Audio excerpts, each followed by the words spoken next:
Hello everyone, Dan Swift here, founder and CEO at Numentum, and welcome to the Speaker Series, where we spotlight some of the most interesting minds in the world of revenue generation. At Numentum, we help forward-thinking B2B organizations create better buyer experiences and deliver new momentum to their revenue engine. On this episode of the Speaker Series, we speak with Ed Keller, Chief Marketing Officer at L.E.K. We have a great conversation around the importance of resilience, staying positive in the face of adversity, and trusting your people to get the job done.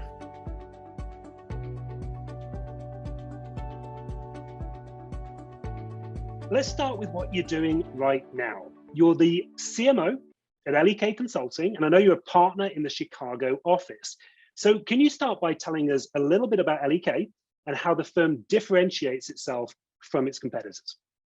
Glad to, Dan. L.E.K. is a global strategy consulting firm, and we help clients make critical decisions at key inflection points in their growth trajectory. I'd say the biggest thing that distinguishes us from our peers is that we really haven't lost our focus on strategy. We haven't bought an ad agency or a digital design firm or diversified into technology implementation or social change consulting. We are laser focused on helping boards and C-suites make better business decisions in critical situations. Now, give me an example, if you could, of the type of critical decision or situation that a board might be in that you might help them with.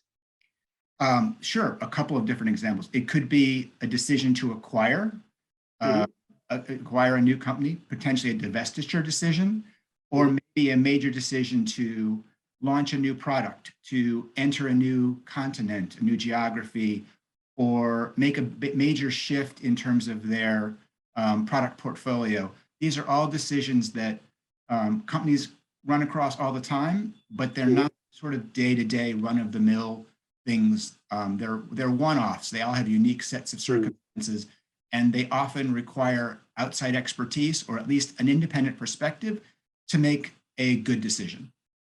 Love it. Thank you. Thank you. Now, I know you're coming up to, about 18 months in the role? Is that about right? And you're the firm's first global CMO. So as you look back at this first period of tenure that you've had, what have you been able to achieve and what's next?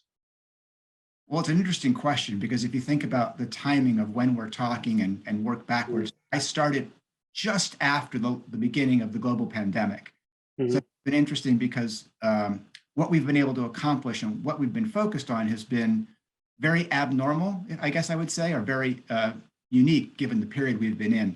I'd say our major achievement as a marketing organization has been our resiliency, our ability to adapt, continue to serve the needs of the firm, to serve the needs of our clients, help the company grow both the top and bottom line, and to do so, I'm quite proud to say, with very little attrition in our organization.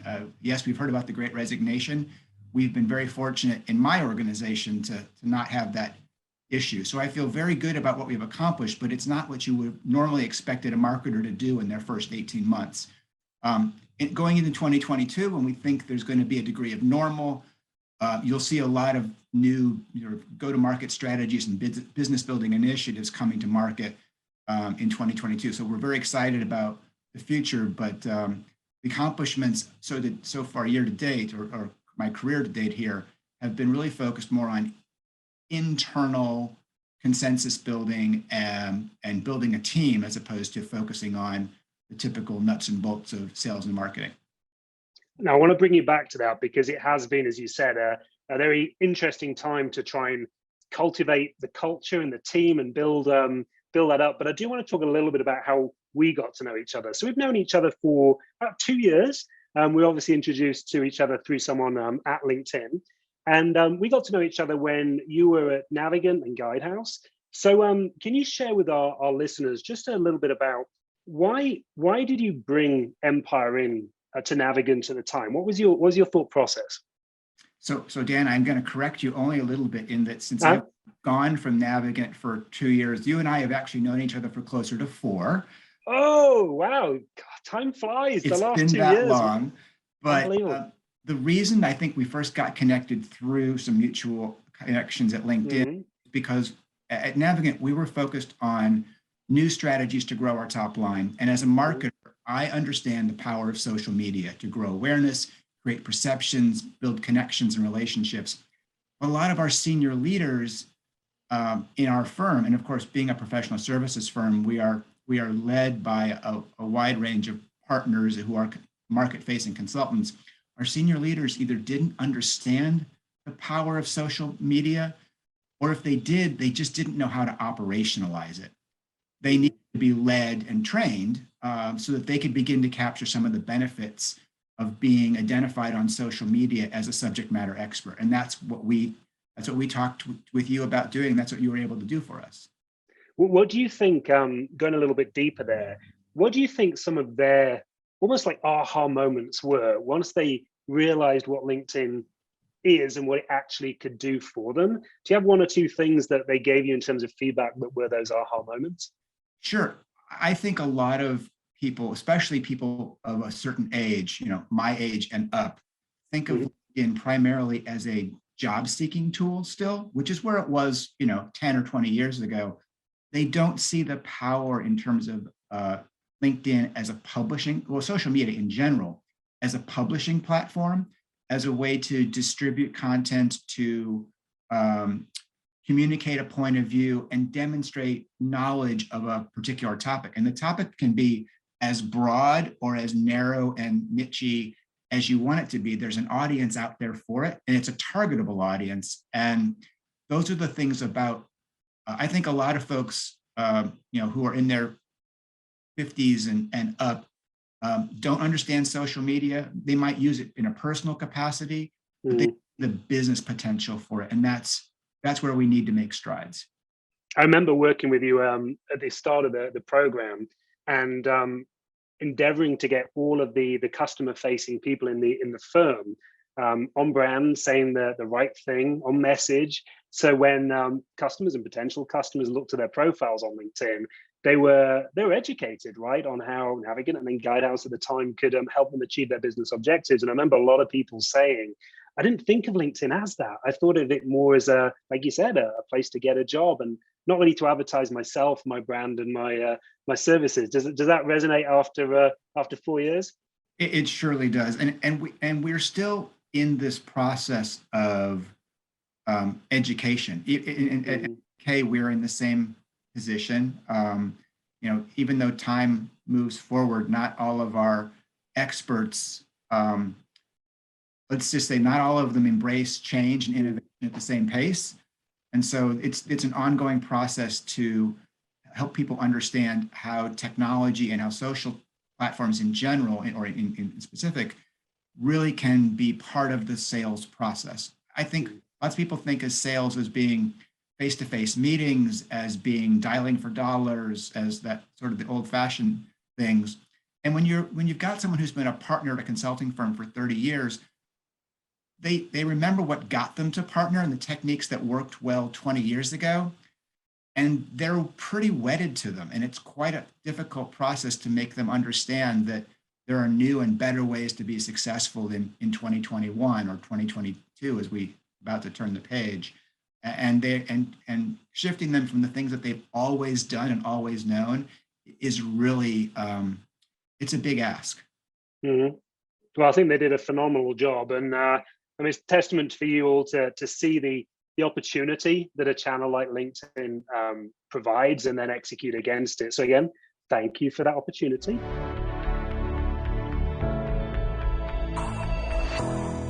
You did join the firm in the middle of the global pandemic. Have you been able to meet your colleagues since joining, since travel restrictions have eased up a little bit? A little bit. So here in the United States, we had a we had a US leadership meeting. Mm-hmm. So I met all of my US colleagues a couple of months ago. Internationally, it's been much more difficult. As you know, countries have had restrictions on who can enter, who can exit. I have not left the US since the pandemic started, and therefore all of my relationships with all of my partners around the globe are virtual. They're on Zoom like this. I actually haven't met any of them face to face. And that's really hard, because just like consulting and working with clients is a relationship business, I'm basically an internal consultant to my partner colleagues. And when you can't meet with them face to face, it's a challenge. So, Ed, so what have some of the challenges been working remotely while trying to lead this marketing organization globally? Well, like I was alluding to just a minute ago, Dan, it's a relationship business, right? And though I'm not selling per se, I'm consulting or advising folks internally and externally. People have a tendency to not trust someone that they haven't built a personal relationship with, right? If you're going to trust you think about some of my consulting partners, they're in some respects, they're entrusting their personal and professional reputation to me as someone who's going to market them externally. So there's some trust involved in that, right? And so it's more difficult to build those trusted relationships internally, just as I know our salespeople are having trouble, or more difficulty, I should say, building those trusted relationships externally with their sales targets. It's really been a challenging environment, but we're all adapting. We're all learning new tricks, and we're learning how to do things like this over electronic media as opposed to face to face.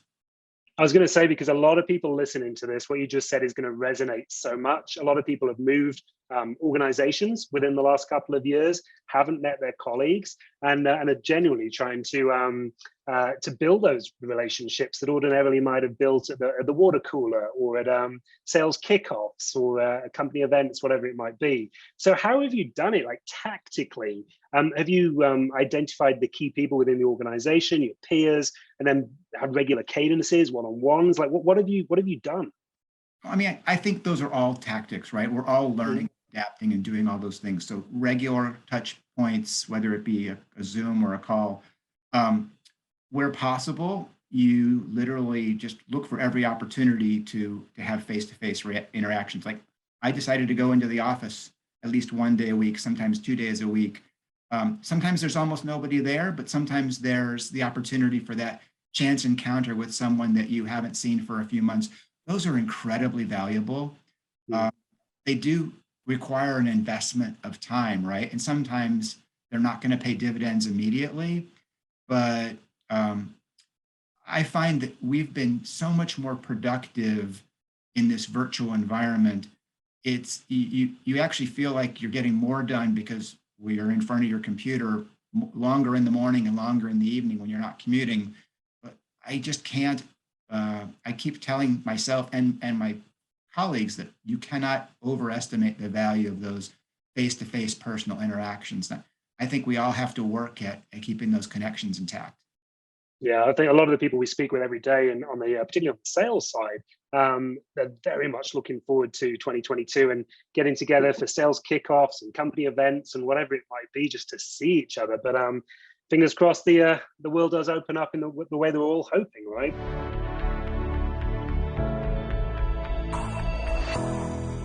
So you started your career on the agency side with Burnett before joining Sears, Roebuck, and then Landor, before switching then to the brand side with Grant Thornton. So what were your biggest learnings that you took with you to Grant Thornton and then subsequently to Navigant, to Guidehouse, and now to L.E.K?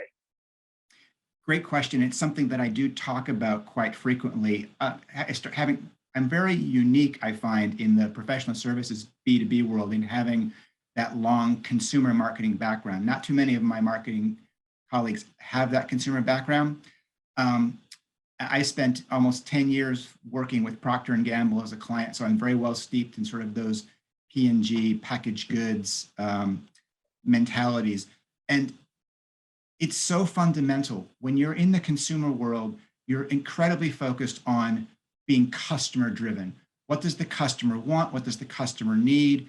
How can I react in a fast moving marketplace and address whatever the changing preferences and needs are?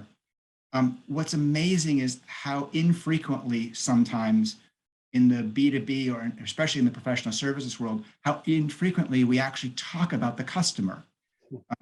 It really, the essence of great marketing, as all of us in this business know, is to be customer centric, to be customer driven. Too much B2B marketing today is still driven from internal perspectives. What do I have to sell? What's the new service I want to launch? What do I want my customer to buy next? getting professional services firms to be customer oriented, it's still a work in progress, but it's a critical need if we're going to do better as a profession and as an organization.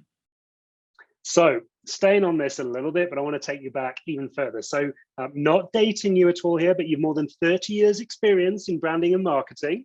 So you've got to have seen a lot over that period of time. So based on what you've seen, what's something that those are just getting into marketing right now might be surprised to know? Well, in some ways, marketing hasn't changed, but I think if someone's moving into marketing now, a young person in marketing, they would be amazed to realize that there wasn't always a time when we had just loads and loads of data at our fingertips, and that marketing was so intertwined with data and analytics. I mean, when I started, marketing was very intuitive. It was all about the creativity and the ideas and the innovation. There wasn't really much data to analyze. I remember when you didn't really have to know anything about statistics or Tableau or R and data analysis, and that is so central to being a good marketer today, right? To being able to analyze your e-commerce data or your website data and know what to do next. That the approach that I learned when I was coming up is basically irrelevant today, right? You just have to be able to adapt. So I think that's what the young people coming up into marketing would be really surprised about, is just how much marketing has become a science as opposed to an art. It's funny, when I started in sales, Ed, LinkedIn wasn't even in existence when I started in sales. So learning about the individual that you were trying to target, there wasn't much. The internet was in its infancy when it came to these kind of things. So right. We didn't have those kind of tools. I think it's the same thing. I think the sales and marketing worlds have moved on so significantly. But one of the things that you've continued to talk a lot about, and obviously we're connected on LinkedIn, I follow you, but you post a lot on personal branding. So what's one big thing you think that people miss when it comes to their personal brand? And if you could go back in time and give some pointers to your younger self on establishing your brand, what would you say? Well, something comes to mind. I'm not sure if it's directly a personal branding insight as much as it's more of a career insight. Because we talk at L.E.K, we talk to our aspiring and our junior partners about, what do you want to become famous for? What's your area of expertise going to be? And what's that thing that's going to set you apart? That's the essence of good personal branding, right? Being known for something. I guess the insight that I'd want to share is that you don't have to be known for one thing your entire career, right? We just talked about how much marketing has changed over 30 years. Your career morphs, your expertise can evolve. Don't get so hung up on what that one thing is going to be and agonize over what it is. Just get known for something, and that will make you famous in a little space, and you'll build relationships and connections. And it may change after time, and your career will morph, and you may have an interest in something new that might take you in a different direction. We all grow and change and evolve in our personal brands, and that's okay. I think people spend way too much time stressing about, what that one thing they're going to be known for is. The other point I'll make about personal branding is it's not just what you're known for, but it's like who you are and how you're known as a person. A really sterling personal reputation is really important. I think we all know people who we think are just, pains in the ass and really not really the person that you want to engage with. Personal branding is also about just being a person that people want to interact with, to relate to reach out to, right? If you're just an asshole, it doesn't matter how impressive you are in your subject matter expertise. People aren't going to want to reach out to you and seek you out for your expertise. So, there's always multiple dimensions to your personal brand. You have to think about all of them.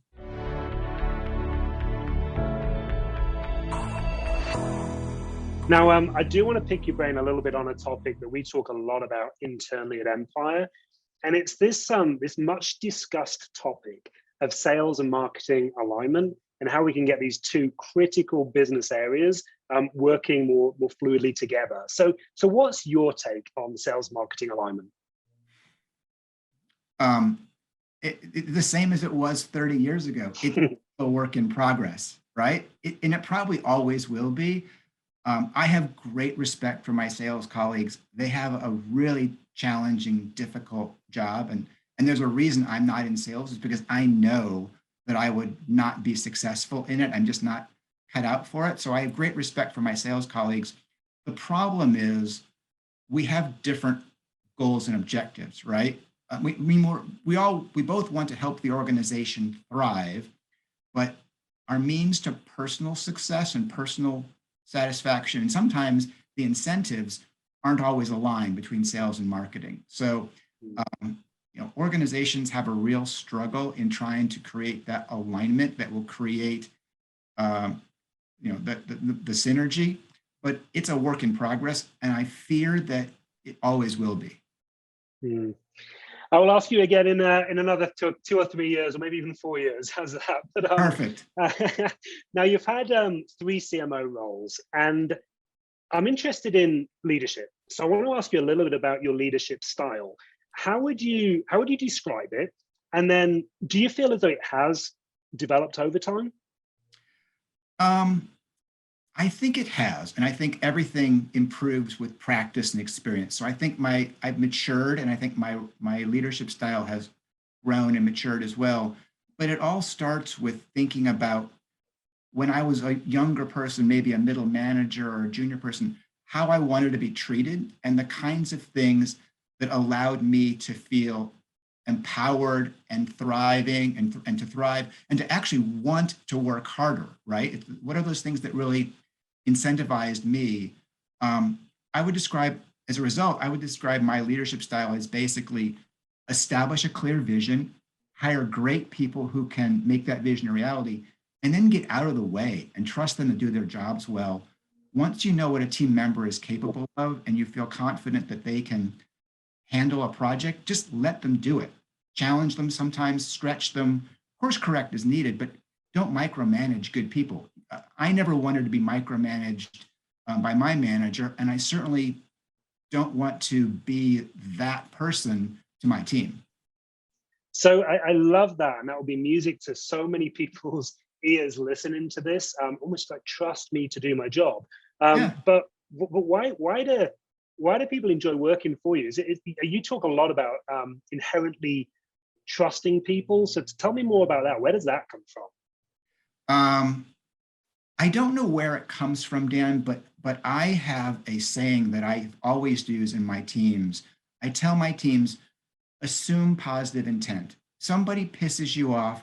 Somebody's made a decision that you think is just completely boneheaded.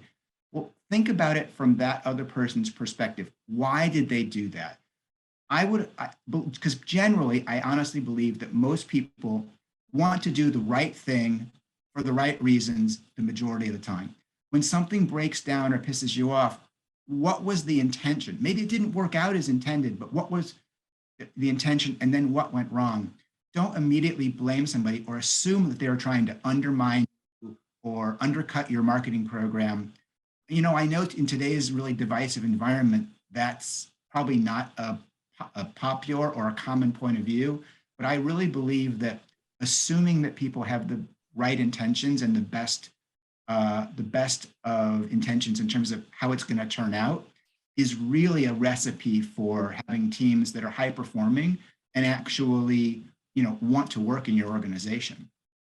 I got to push you a little bit more on this. So you said, I don't know where it comes from. It's sadly, such a rare quality amongst leaders.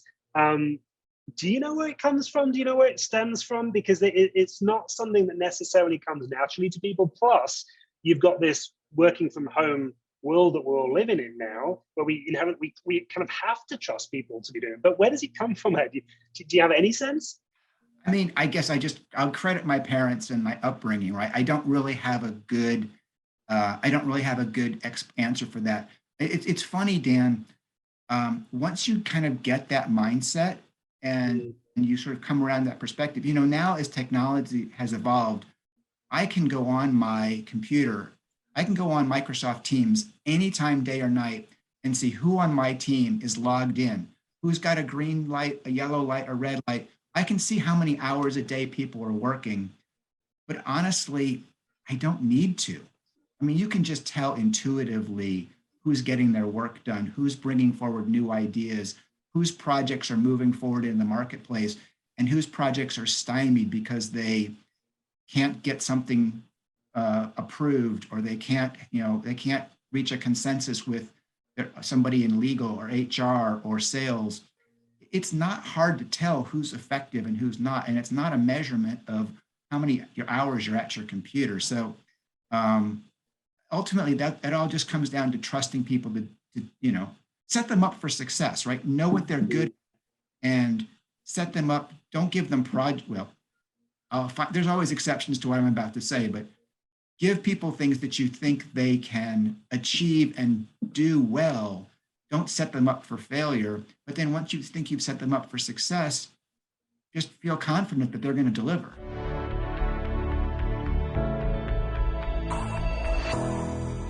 So you sound incredibly balanced. And I guess when it comes to business, it comes with experience, right? But how do you stay so balanced with a big job, a global role, a significant amount of responsibility? Like, how do you do that? Well, I may look balanced, but that's not necessarily a guarantee that I am. I mean, I do work a lot of hours, but I think you have to keep everything in perspective. Another saying we have on our team is that things will find a way to work themselves out, right? Things do get done. We all get stressed. We all get anxious about deadlines and big deliverables, but generally things have a way of sorting themselves out. So professionally, I think you just have to keep things in perspective. And personally, I do find times to shut down, to turn off, to disengage. I spend time with my family. I love to travel. I work out. I think working out helps me stay sane. I do play golf. That's my one vice. And it's a dirty little secret, but it's an anecdote I share with close friends, right, like you. During the COVID lockdown, when there wasn't much else to do, I got to play golf with my sons almost every weekend, and it was a wonderful silver lining in an otherwise awful period. So that maybe that's part of the same philosophy. Is there? I did it again. I found something positive in something that was pretty awful, in terms of 18 months of COVID. So I think you just have to have a positive outlook. Got to ask you then, did your golf game get significantly better then during that 18-month period of time? It did. I lowered my handicap. I was quite pleased with myself. I love it. I wish I got to go out and play more. As you know, I've got a young family, a 6-year-old, a 3-year-old, and one on the way. So I don't get time to play. When I do, 6 months have gone by. So it's literally like I've never played the game before. But anyway, we should play sometime. You can win some money. Let's talk about key influences that you've had in your career. So what's the best leadership advice that you've ever received? Oh, well, it's funny. I don't get asked that question very often. I kind of wish I did, because I have a very clear-cut answer. 20 years ago, I had a manager at Sears who advised me to talk less and listen more, and not to talk until the person that I was listening to or speaking with was completely finished.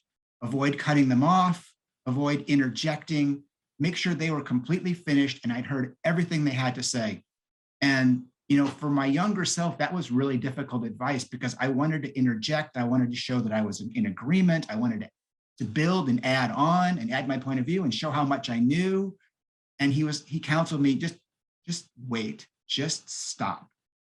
You're only going to get somebody's best thinking if they fully feel like they're heard and they have the ability to get all of their ideas out. And so he just said, listen more, talk less.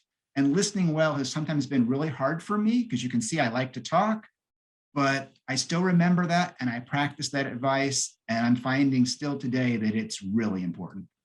So true, so true. Now, passions. What drives you? Because clearly you are. So what are you passionate about? Well, it's really easy. I love marketing. I love marketing as a problem-solving discipline.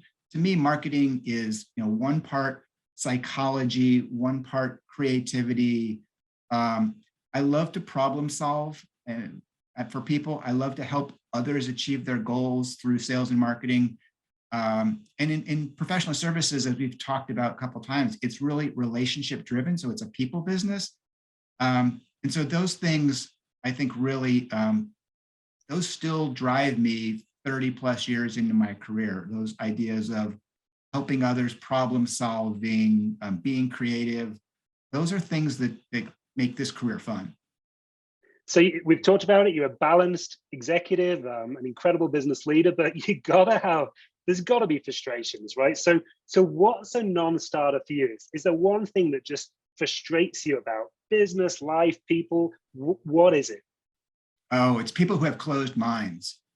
People who either aren't open to new ideas like change or innovation or progress, or in our personal lives, people who have closed minds on politics or anything, right? If you're not open to seeing a fresh perspective, you're going to miss out on so much. And besides, our business is constantly being reinvented. Things are changing quickly. There's innovation all around us. You've just got to embrace it. And people who aren't willing to embrace a new perspective, I think, are ultimately going to be left behind. Yeah, I 1000% agree.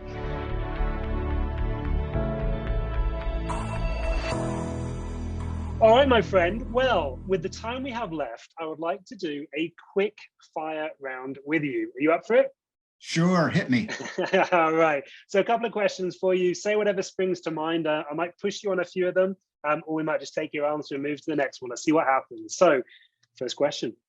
The best sales leader that you have ever partnered with? Ooh.